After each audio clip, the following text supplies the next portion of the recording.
A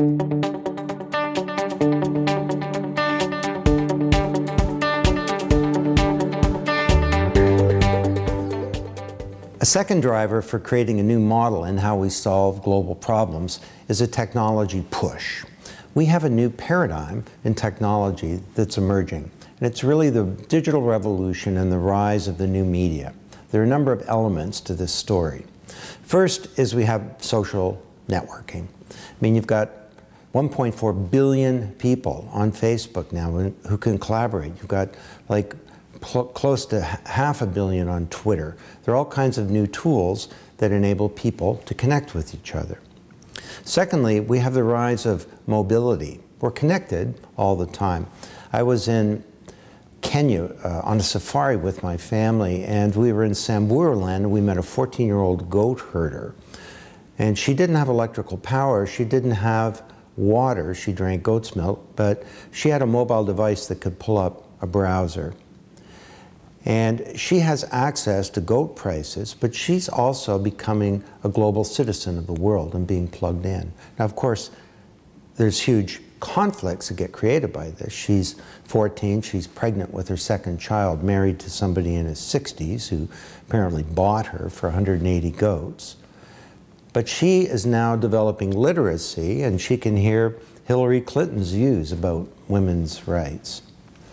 A third set of drivers is related to technology, is the Internet of Things. The physical world is becoming smart and interconnected, and it's collecting data and communicating this data and communicating it to us. So we're looking at many billions, some say trillions, of devices in the physical world that start to compute, that sense, that respond, and that inform us. And this is creating a whole new world of data that will be enormously helpful in tracking everything from problems and conflict to urban congestion.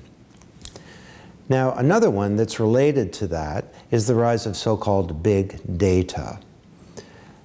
There's an enormous amount of data being collected. Eric Schmidt, the erstwhile CEO of Google, now executive chairman, has this aphorism that between the beginning of all time and 2003, humanity recorded 5 exabytes of information. That's a lot. An exabyte is a quintillion bytes. Then he says, in the last 24 hours, we recorded 5 exabytes of information. According to our math around here, we're recording 5 exabytes every 8 hours now. Now, a lot of those are cat videos that are being recorded, but a lot of them are financial transactions. They're data that's being picked up through all kinds of sensors in the world. There are all kinds of communications between people and things, and this is creating a treasure trove of information that helps us better understand the world and problems in it.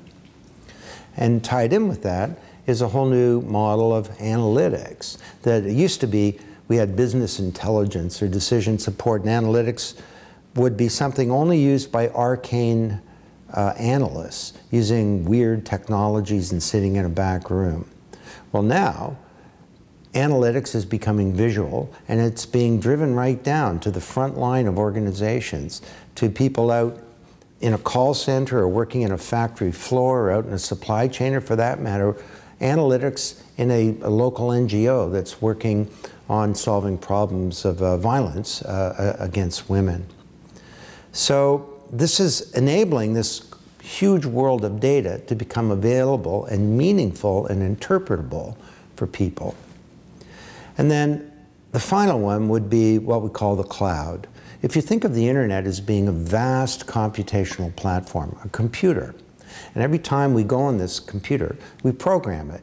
Every time you upload a Vine, or you do a Google search, or you post something on Instagram, or you make an entry into Facebook, you're programming this giant computer. Humanity is building a machine, and that machine is enabling us all to collaborate together.